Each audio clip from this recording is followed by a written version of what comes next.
ভিক্ষুক কখনো দুইবারের বেশি ভিক্ষা চায় না, আর আমি তো ভিক্ষুকের থেকেও বেহায়া হয়ে বারবার তোমাকেই চেয়েছিলাম, শুধু তোমাকেই চেয়েছিলাম প্রিয়, ভিক্ষা হিসাবে।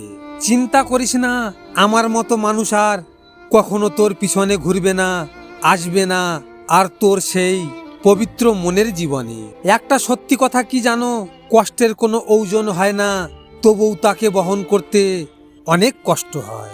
তোমাকে ভালোবেসেছিলাম, তোমার প্রতি একটা সম্মান ছিল বলেই তোমার কাছে নত হয়েছিলাম, না হলে যতটা সস্তা তুমি ভাবো ততটা সস্তা আমি নই।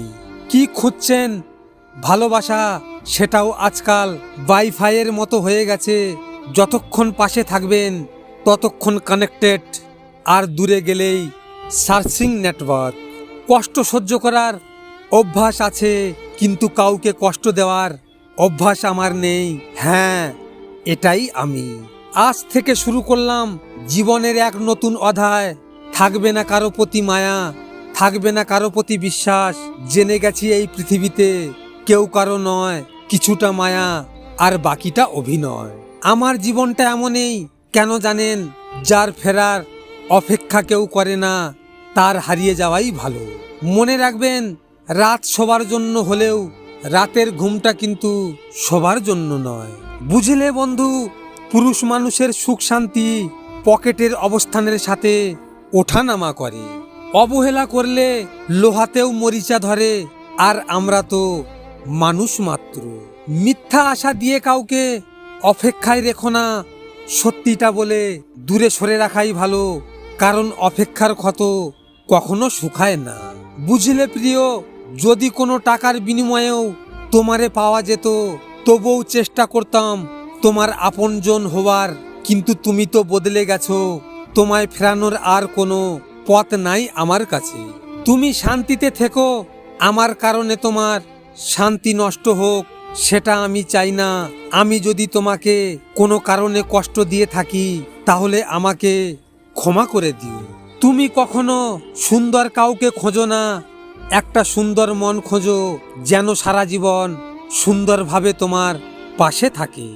মনে রাখবেন, যদি কোনো দিন রিলেশন করেন, তাহলে দুইটা কথা জিজ্ঞেস করে নেবেন।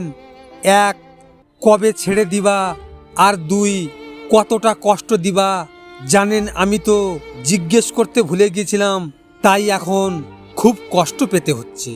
যেখানে তোমার কদর নেই সেখানে যেও না, যে বুঝতে চায় না তাকে বোঝাতে যেও না, যে সত্য বললে রেগে যায় তার কখনো রাগ ভাঙিও না, যে তোমার চোখের নিচে নেমে গেছে তাকে কখনো উপরে তোলার চেষ্টা করো না, যে মানুষ খুব তাড়াতাড়ি বদলে যায় তার সাথে সম্পর্ক রেখো না। আমার জীবনের সেরা শিক্ষা, কখনো কাউকে নিয়ে ওভার কনফিডেন্স দেখানো উচিত না। সেটা যে কোনো সম্পর্কই হতে পারে, কারণ মানুষ প্রথমে যা দেখায় পরে আর তা থাকে না। মানুষ পরিবর্তনশীল। ভিডিওটি ভালো লাগলে পাশে থাকবেন, আর হ্যাঁ, নিজের খেয়াল অবশ্যই রাখবেন, কারণ এটা স্বার্থের দুনিয়া বন্ধু।